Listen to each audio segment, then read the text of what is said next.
வணக்கம் நண்பர்களே, இந்த வீடியோவில் நம்ம என்ன பார்க்க போகிறோம்னா, டாடா ஏசிக்கு வர ஃபோர்க் ராட் ஷேக் தான் கம்ப்ளைண்ட் இந்த வண்டியில். ரொம்ப ஷேக் ஆகுது. இந்த ஃபோர்க் ராட் எதுக்கு வரும்னு பார்த்தீங்கன்னா, ரிலீஸ் பேரிங் உட்கார தான் ஃபோர்க் ராட் தேவைப்படும்.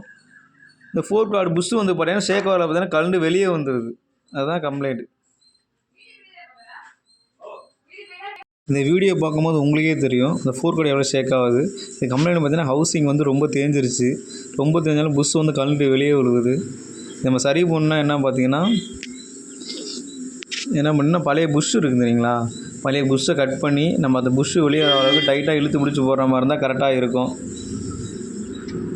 நான் என்ன பண்ணேன், ஃபோர்க் ராட்லேருந்து பழைய புஷ் எடுத்துக்கலாம். பழைய புஷ் எடுத்து பார்த்தீங்கன்னா கரெக்டாக சின்னதாக கட் பண்ணிக்கணும். சின்னதாக கட் பண்ணிக்கிட்டோன்னா பார்த்தீங்கன்னா அது உட்கார அளவுக்கு டைட் பண்ணிக்கலாம். இது கட் பண்ணதுக்கு பார்த்தீங்கன்னா நம்ம பேரிங் ஒன்று எடுத்துக்கணும். பழைய ஃப்ரண்ட் வீல் பேரிங் இருக்குல்ல, அந்த வீல் பேரிங் ஒன்று எடுத்துக்கணும். வீல் பேரிங் எடுத்து இந்த கட் பண்ண ஃபோர்க் ராட் புஷ்ஷையும் ரெண்டையும் வச்சு ஃபோர்க் ராட் இருக்குல்லங்க, ஃபோர்க் ராடில் வச்சு நல்லா டைட்டாக வச்சு உள்ளே போகிற மாதிரி இது பண்ணிக்கிட்டிங்கன்னா உங்களுக்கு அந்த இது புது புஷ் போட்டது வந்து வெளியே வராது.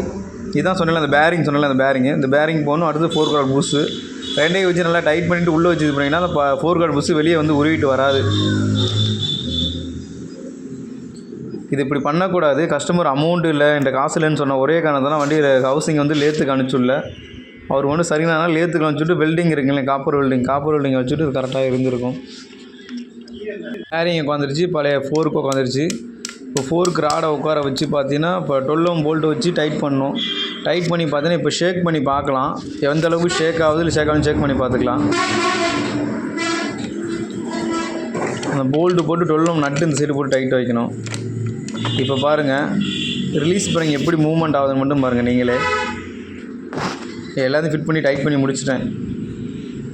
முடித்ததுக்கப்புறம் பார்த்தீங்கன்னா ஃபோர்க் அடங்குன்னு மூவ் பண்ணுறேன். ரிலீஸ் பேரிங் எப்படி அவ்வளோ அழகாக வெளியே வந்துட்டு போது பார்த்தீங்கன்னா ரிட்டன் ஆகுது பார்த்தீங்களா. இந்த பழைய ஃபோர்க் ராட்ஸ் கம்ப்ளைண்ட் பார்த்தீங்கன்னா இது மாதிரி ரிட்டன் ஆகாது உங்களுக்கு.